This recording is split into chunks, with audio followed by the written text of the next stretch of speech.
Everyone, good morning সবাইকে। কেমন আছো সবাই? আশা করছি সকলে খুব ভালো আছো। আমিও কিন্তু ভালো আছি। তো তিথি লাইফস্টাইল একটি নতুন ভিডিওতে তোমাদেরকে অনেক অনেক শুভেচ্ছা আর আমার অনেক অনেক ভালোবাসা। তো আজকে হচ্ছে সরস্বতী পুজো, কালকেও হয়েছে, আজকেও কি হচ্ছে। তো আমাদের এখানে আজকে হচ্ছে, কালকে হয়নি। তো এখন আমরা ঘুরতে যাচ্ছি। তো আমি যাচ্ছি আর এই যে আমার বোন যাচ্ছে, আর একটা বোন আছে, আমার মা যাচ্ছে, সবাই মিলে যাচ্ছি। তো আমাকে কেমন লাগছে অবশ্যই আমাকে একটু বলো। আর আমি শাড়ি পরেছি লাল সাদা।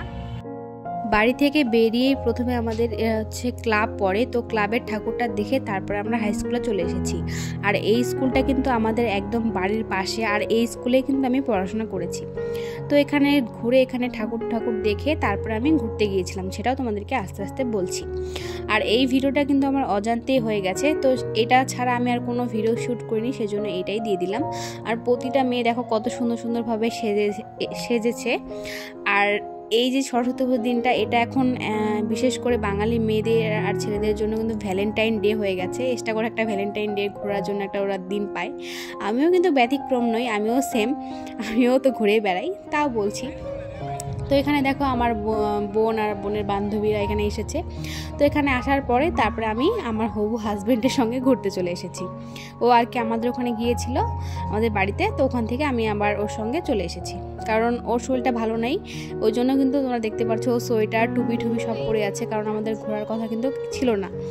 তো ভাবলাম যে এই দিনটা আমরা হয়তো আর পাবো না, আর 1 মাস কি 2 মাস পরে আমাদের হচ্ছে বিয়ে, সেই জন্য আর ঘোরার সময় পাবো না, সেই জন্য একটু ঘুরলাম। আর এই সরস্বতী পুজোর দিন আবার আস্তে আস্তে একটা বছর পর আসবে, তখন আবার কি হবে না হবে, ক্যাচাল ঝগড়া হবে না কি হবে, স্বামী স্ত্রী হওয়ার পরে বুঝতে পারছোই তো, একটা সংসার করার সময় তো অনেক ঝামেলা ক্যাচাল হয়, তো কি হবে না হবে, সেই জন্য আর কি ঘোরাটা মিস দেয়নি।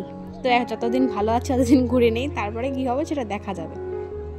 তো আমরা প্রথমে হচ্ছে সাগরদিঘির ওখানে গিয়েছিলাম। ওখানে অনেকক্ষণ বসে থাকার পরে এক জায়গায় কতক্ষণ আর বসে থাকি, বোরিং লাগছিল আর কি। তারপরে আমরা রাজপাড়ায় চলে যাই আর কি।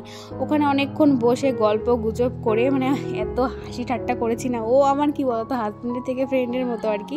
ও সব কিছু আমার সঙ্গে শেয়ার করে, আর আমিও ওর সঙ্গে সব কিছুই শেয়ার করি।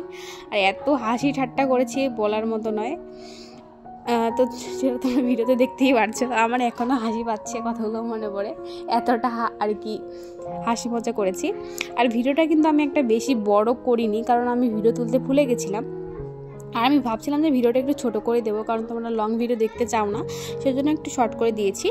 তো যাই হোক, ভিডিওটা তোমাদের কেমন লাগলো কিন্তু আমাকে কিন্তু অবশ্যই কমেন্ট করে জানিও। যদি ভালো লাগে তাহলে কিন্তু আমার চ্যানেলটিকে অবশ্যই সাবস্ক্রাইব করে রাখতে পারো।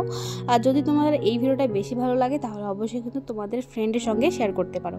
তো চলো, আজকের মতো টাটা, দেখা হবে আবার কোনো নতুন ভিডিওর সঙ্গে, ততক্ষণের জন্য ভালো থেকো।